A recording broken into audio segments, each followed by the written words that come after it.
Well, let me start this interview by saying thank you for taking the time to stop by and have a conversation with me. Sure. Would you like to introduce yourself, Dr. Acosta? Okay, so I'm Darin Acosta. I'm a professor here at Rice University in the Department of Physics and Astronomy, and I work in the field of experimental particle physics. Thank you. All right, so let's get to the first question. All right, what was your personal experience as a person who decided to do a master's before a PhD? And how was the transition? And what was something that you've learned from it? So actually in physics, there aren't many programs that aim just to admit only students for masters. Usually they are doctorate programs. Mm-hmm. So the master's is, but many places grant master's degrees. I have a master's of science, but it's a sort of a milestone along the way to your PhD. Mm-hmm. So for graduate school, you're admitted into the doctoral program. Of course, you've got to pass your courses, pass your exams, and of course, you can leave at any point. Like if you've achieved the requirements for master's, you can graduate with that and be done. Yeah.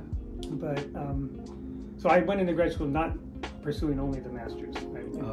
I applied to a doctoral program, hoping, well, back then I was very naive. I was saying, sure, of course I'm going to get it. Well, I did, but in the end, it's a pretty long haul, and it's yeah. But you don't normally go in physics only for the master's, although some people might be looking for that. At least for maybe the pure physics degree, maybe applied physics, which is more like engineering, at least closer to that. Yeah. You might have specific programs, but it's more of a way stop along the way. Some places don't even grant the master's. It's doctorate or nothing. So anyway, it wasn't that I was choosing the doctorate after the master's. I was aiming for that and just hoping I'd make it all the way to the end. Would you recommend a student who is unsure about doing a PhD to try to go for the PhD, but also do the master's? Yeah, no, definitely. Well, pick a school then that has the master's option, that offers that degree. And sometimes they'll have different requirements, whether it's the Master of Science or Master of Arts. Maybe one might be slightly less stringent on the course requirements. Mm-hmm. So if you're not sure, go ahead and apply, and I would tell the prospective university, yes, you want to get your doctorate, because they're looking for enthusiastic students who they think are qualified to go into the program. Even if you're kind of not sure, and you're trying them out too, and you might find after your first year or year and a half, it's like, I'm going to move on, and that's fine. Just make sure the option. But I would apply and say, yes, I want to do the doctorate program, even if you're not completely sure. Yeah. Because at least you know that if you meet the course requirements and whatever examination requirement there might be for the master's, that you can leave with that degree. No one's going to say you can't leave. Yeah. Okay, let's put it It's down. good to have the option. Yes. Moving on to a physics question. Can you explain, if you recall, can you explain the Tim Tebow analogy relating to how the Higgs mechanism transfers mass to other particles? if you can recall that. I should know, given from where I come from, because I know who Tim Tebow is, a football quarterback at University of Florida. I know an analogy, but I think I know, even though I don't remember that specific analogy with the Higgs, but it's a variation of the same analogy.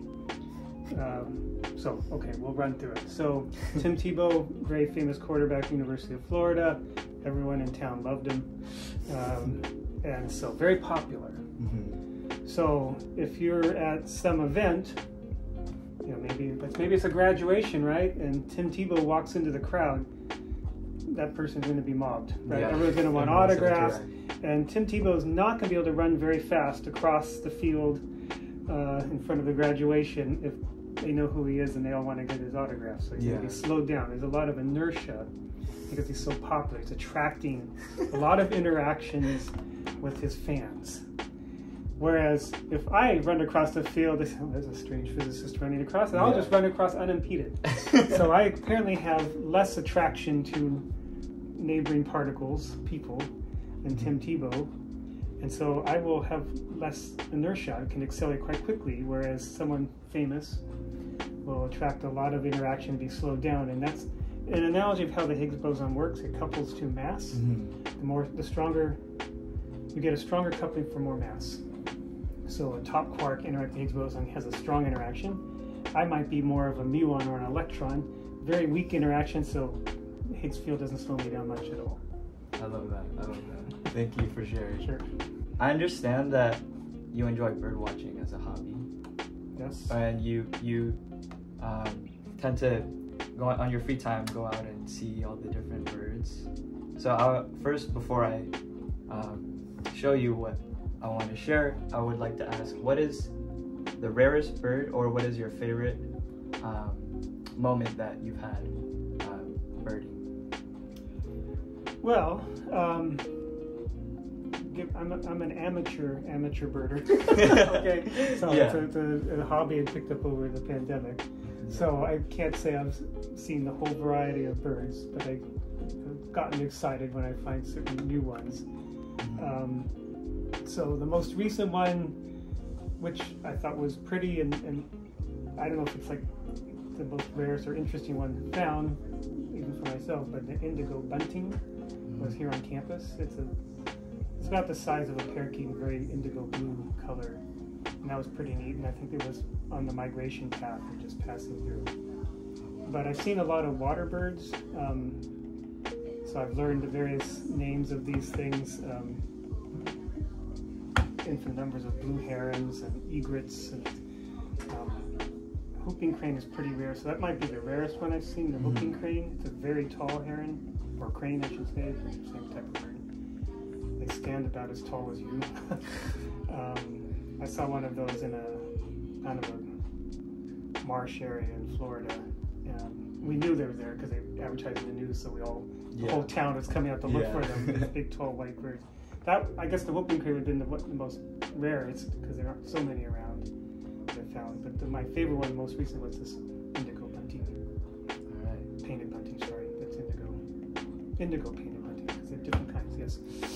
I'm sure it was very pleasant to see. Yeah.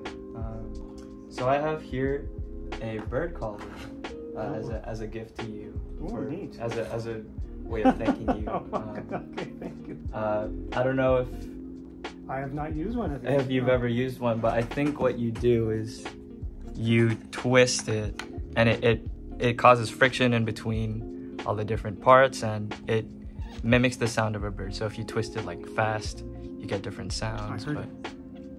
Yeah, that's neat. Yeah. I heard it there. There it is. Oh, you have to push it. You have to push pretty hard. Oh, that's cool. Yeah, and if you do it fast, you can do it rapidly, and yeah. I can hear the chirp.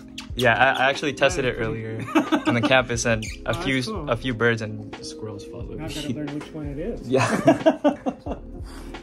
Yeah, that's the other thing. If you can identify by the sound, you're going to be much better at knowing what birds you have out there. I know some birds' calls, but I'm not an expert. It would be good if I was. And I'd say, wait, we got to find where that sound comes from. I'm aware that Interstellar is your favorite movie, or one of your favorite movies. Talking to professors, it seems like it's a common theme that becoming a physicist, you take inspiration from books or movies, and I wanted to know, like, what inspired you to get into physics personally? Yeah, that's a good question. So, you have to go way back in ancient history. Yeah. So, I think I was always interested in science, or at least scientific things, just trying to figure out how the world works. In high school, took chemistry, took physics, took a biology class. Didn't much like biology. There was a lot of memorizing. Yeah, I can relate to that.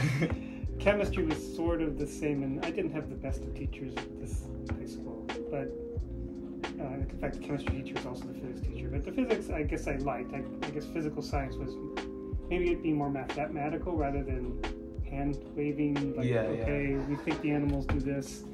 I'm not very good about behaviors, but I can work out formulas.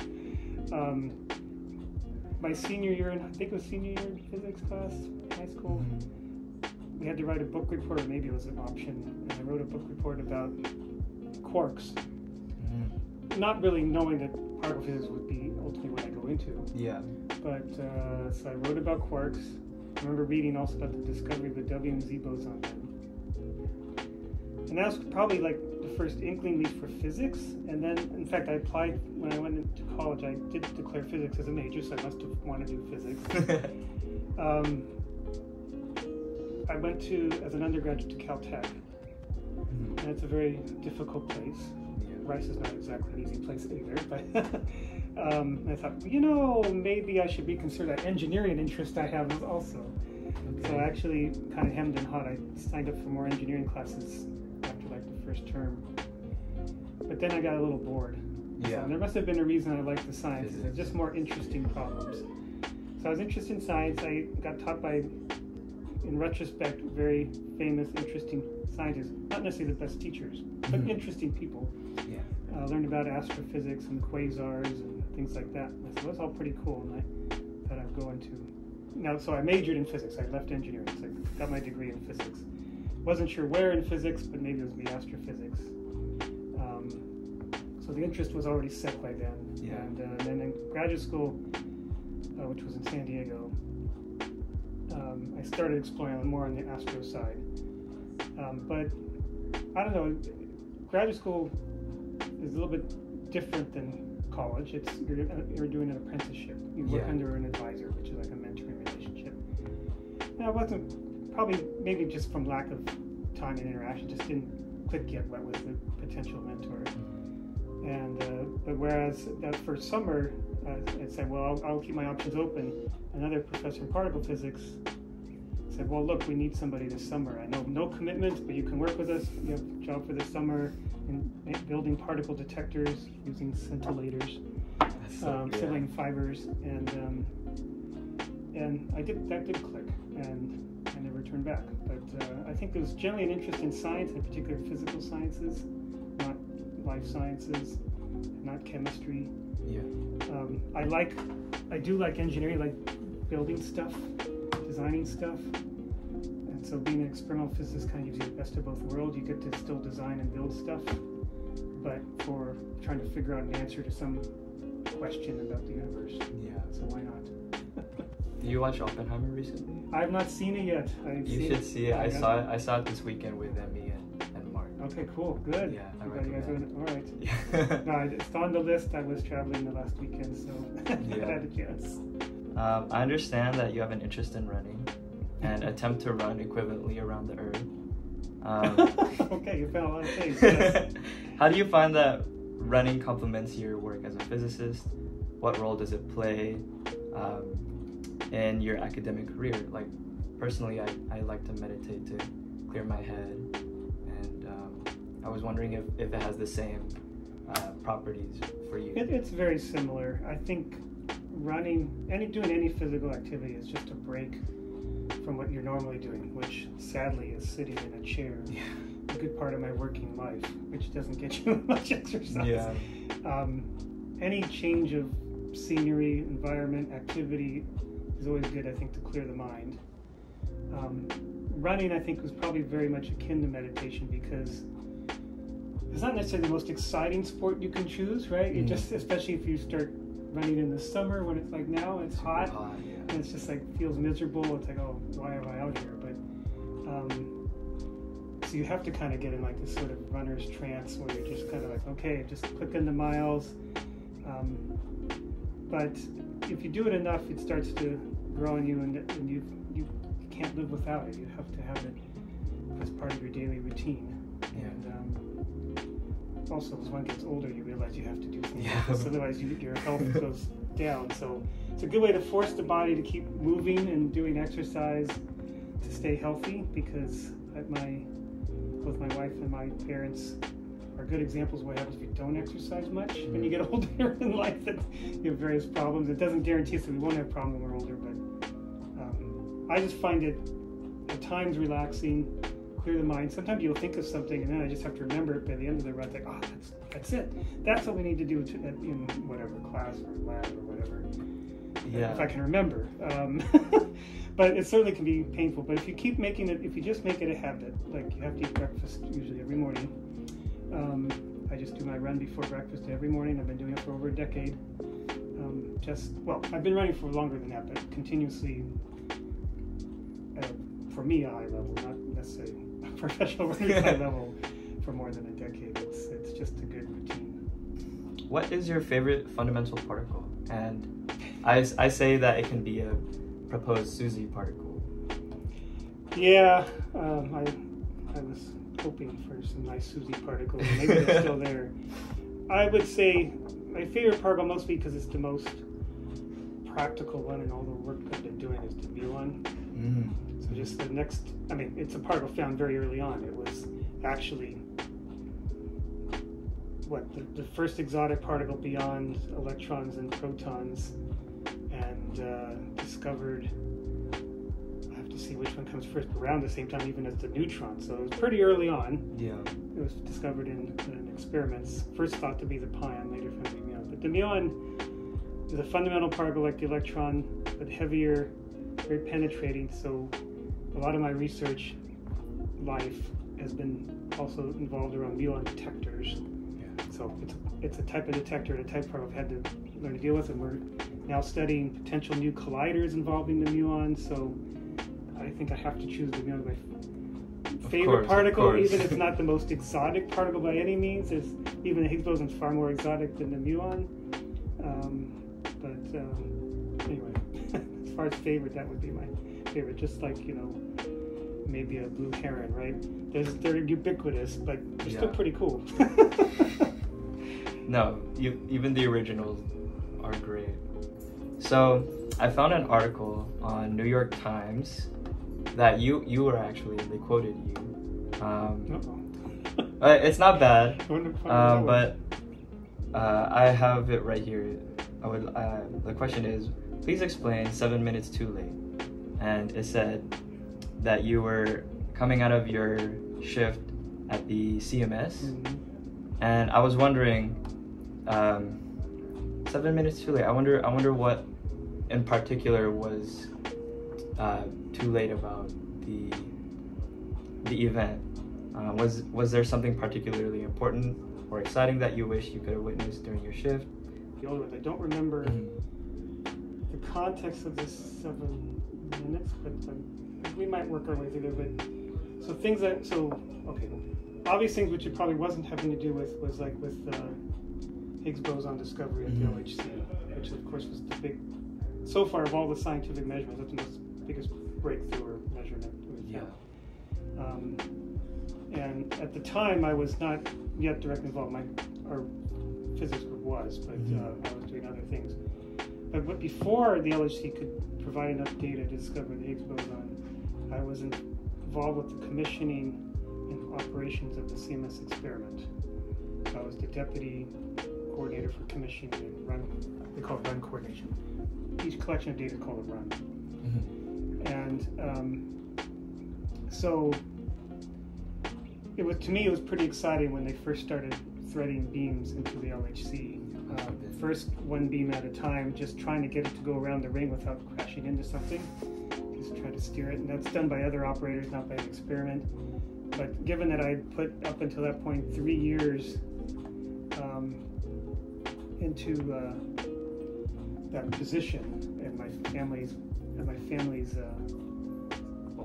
it was a sacrifice of my family. CMS is overseas in Europe. Family lived in the U.S. Young kids, wife taking care of everybody, and to be spending a lot of time was pretty hard on them. But after 3 years, it's like, okay, you should call it quits. But it's like, okay, the beams are coming. I can't not be here. So there were the first beams that started in 2008, and that one, they got the first beam. They never got first collisions because eventually the LHC found a fault in the connections between magnets. Blew up, not really blew up, but caused an implosion in part of the ring and took out several kilometers of magnets and set us back more than a year. So that was pretty bad. But they recovered, and in 2009, we restarted, now at a lower energy than what would have been designed and what we tried to do in 2008. And I was, let's see, I guess, yeah, at that point still involved around coordination 2009. And we were going to have the first collision, so they got the beams around one way or the other way, both ways. Then it's like, okay, let's put them together and collide. And that was just days before Thanksgiving. Oh, okay. And so I had to tell my wife, like, well, I'm not coming home yet. I'll try to get there by Thanksgiving, but I want to see these collisions. And as luck would have it, our field of science, these small research groups like this, we get funded by proposals we make to the government, so the Department of Energy in our case. So we just submitted our big 3-year renewal proposal for the group, in this case Florida. And as luck would have it, they sent a committee to come meet with the research group and ask questions to see, get their opinion whether we should be funded and how much. Yeah. But I was in Europe, and I said, sorry, at least it was a good excuse. I can't come back to your review of us because I'm supposed to help experiment take data. Yeah. And as luck would have it too, not only was it the same week, literally within minutes of when the first collisions took place, I had to go speak to the Department of Energy Review Committee. It wasn't Zoom, but it was a predecessor of Zoom, at least for the experiment, something called Video or even Evo. So we had the collision, so that came first. So I wasn't late to the collisions. I was there in the control room, had the first collisions, big celebration, particles, and then probably on the order of 7 minutes had to leave. Oh, that and go talk to the Department of Energy Review Committee. But it was the only time being reviewed by a committee that ever got applause. Because usually usually just ask tough questions and like have sour faces. Why should you take our money? And this, like, I said, well, we just had first collision at the Large Hadron Collider. And it's like applause. So it's like, okay, good. That seems like it's out of a movie. Yeah. It seems like so I don't know if that was that probably wasn't. That was probably something was like, oh yeah, I was probably late to give that talk because of the collision traffic. Sorry. Anyway, that was probably what that was connected to. I don't know if you can recall, but can you explain the quote, everybody counts or nobody counts? Harry Bosch. Yeah, it's one of the authors I used to read. When you travel a lot, it's good to have some novels to read on the plane. Yeah. So this Harry Bosch series by that author, who also does The Lincoln Lawyer. So I was reading those books, and so he's a gruff detective. The novels can be a bit gory. It's crime in the LA area, and so why I read those books I don't know, but they're good. They're good thrillers, and there's always twists and turns, and but this particular gruff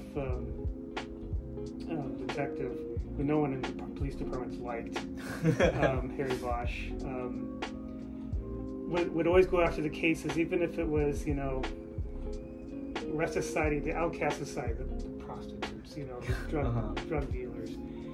But if they were killed for no good reason, it was not their fault. He would go and try to find who the assailant was, right? Yeah. And that was the context.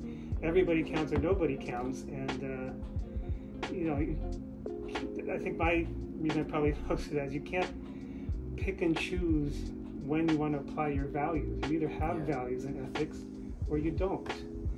And if you're not going to, if you are trying to, and there's many other contexts, and that was probably more than a decade ago, but many other examples now of where there's kind of injustices in society, right? Yeah. And you could, how can you claim injustice against, somebody that was, it was a theft or an assault or a killing,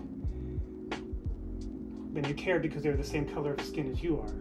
Yeah. And then someone else who might have been different color, no money, lives on the streets, and they're killed, and you just don't care. It's like, everyone should care about everyone. So I agree. That's kind of the context there. I think there's too much picking and choosing on values. This one's more for me and less for the podcast or whatever. But with your diverse research accomplishments, what advice would you give to aspiring physicists who are just starting their academic and research journey, especially to those who feel older and feel late to the party of physics? So the student would be an older student, or you just mean you feel you're late, that everything's already been... Just an older student. Maybe someone who wants to pick up physics but feels like they don't want to take the risk of switching majors, or they don't want to... Yeah, okay. Life is short. Yeah. So, that I know it's a cliche, but Of course. if you only have the one life, and if you really are interested, you should just go for it. Just go check it out. I mean, yes, there are practical needs, right? You have to be able to buy food and pay rent or buy a house. But as a parent too, you should do what it is that makes you happy, or satisfied, or fills a need, right? So if you like, okay, I was in this major and okay, I'm close, so I have the standard job. Mm-hmm. But if you're not going to be happy in that career, Why do it? yeah, why do it? Maybe, okay, would have been useful information a few years earlier, but at least you found it, and then you move off some other direction. So, my brother, for example, got all the way and finished his undergraduate degree in engineering, lasted not more than weeks in a job, and decided, I'm going to do something different, and decided to become a teacher. So He had to go get his master's in teaching, and so perfectly fine that you change direction. It's good that you recognize it, and I think that's what one should follow. Mm-hmm. Personally, my own graduate cohort of peers back in the day, so we're all like 20-somethings, right, in graduate school, and we had a 50-year-old peer, give or take. She had probably been a mother and decided, I'm going to go back and get my graduate degree in physics, and it was great. Yeah. We had a fun time hanging out with her, and so to me, it's no problem. And I think, whenever you do find find out what it is you want to do, go after it as best you can. And life is not a race. It's not a race, and it's not a competition of how much money you make. It's really what pleases you, what you feel gives you the most value for why you exist. Right. But then there's practical details too. Yeah, you don't want to live on the streets. If you can do it. Yeah, that's right. As someone who's about to research dark matter in my next upcoming please find it. Year. I hope so. Yeah.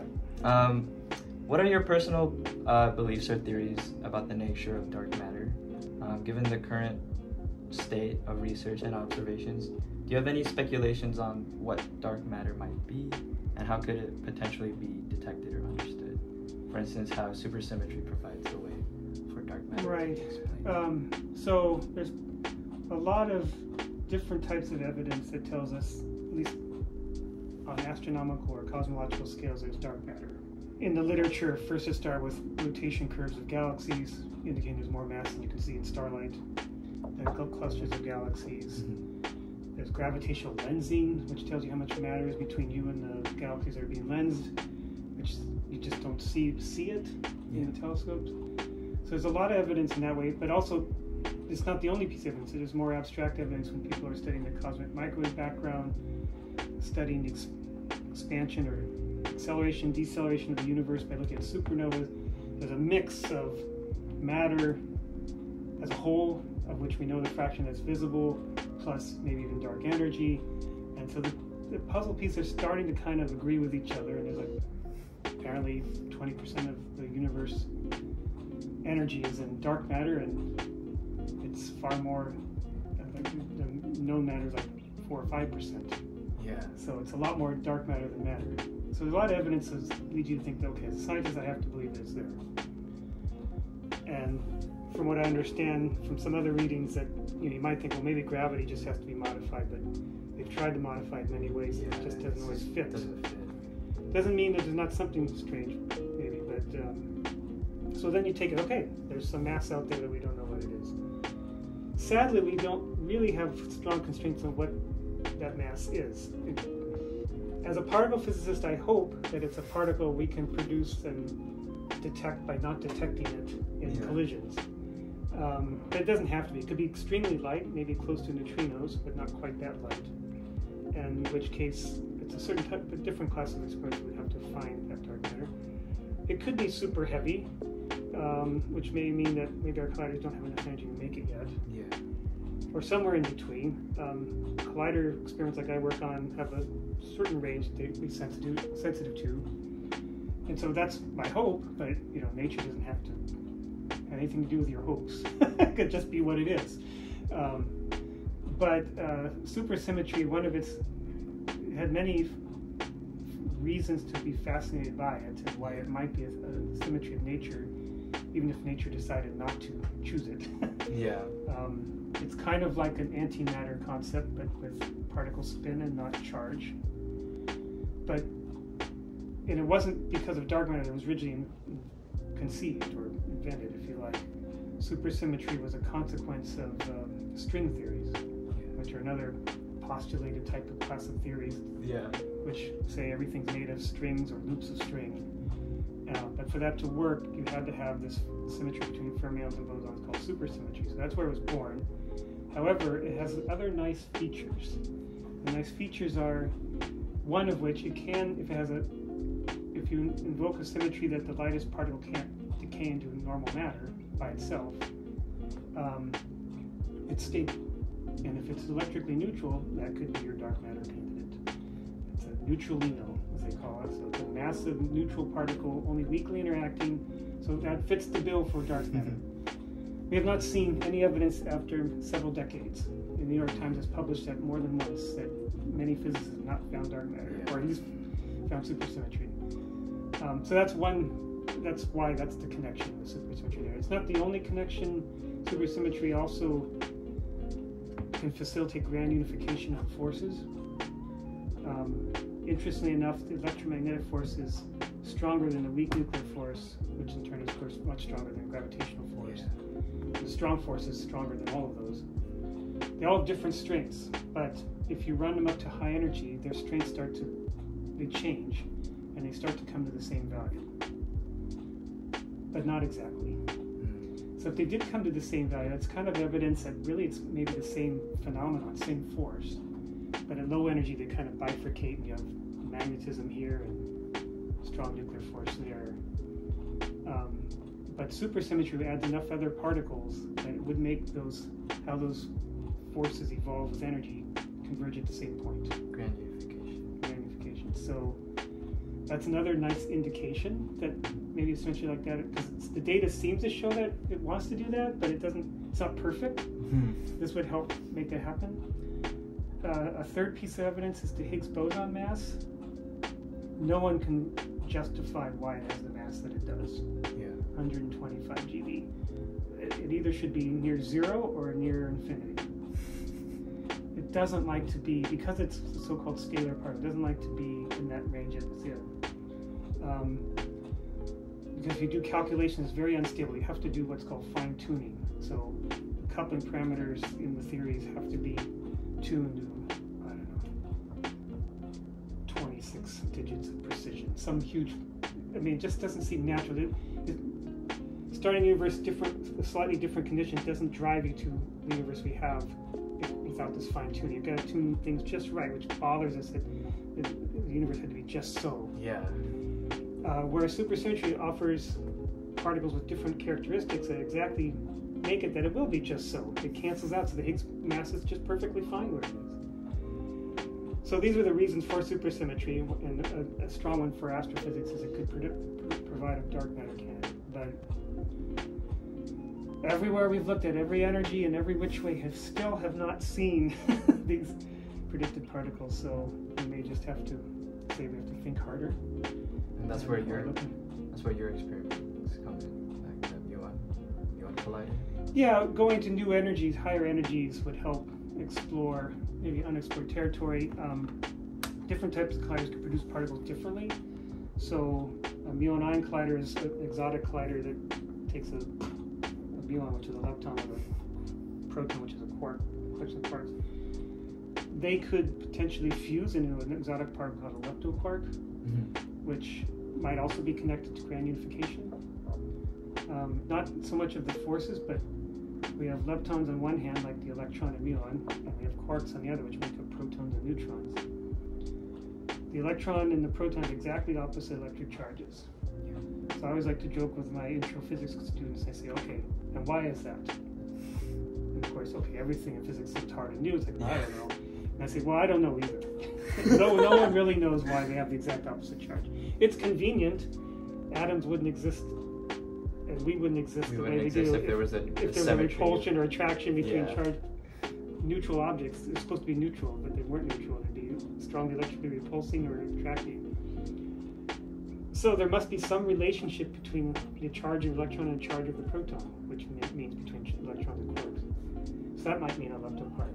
Now, whether it exists at a mass or energy that we can produce in a collider, who knows? Yeah. But maybe between now and the granularification scale, there are such objects. But supersymmetry could, in versions which relax some of the symmetries, could make particles like that too. So who knows? We will see. We will see. That's right. All right. Well, that was the interview with Dr. Acosta, first episode of the strong interaction. Thank you again for taking the time to interview. No problem. And yeah. Thank you, Matthew. All right. Bye.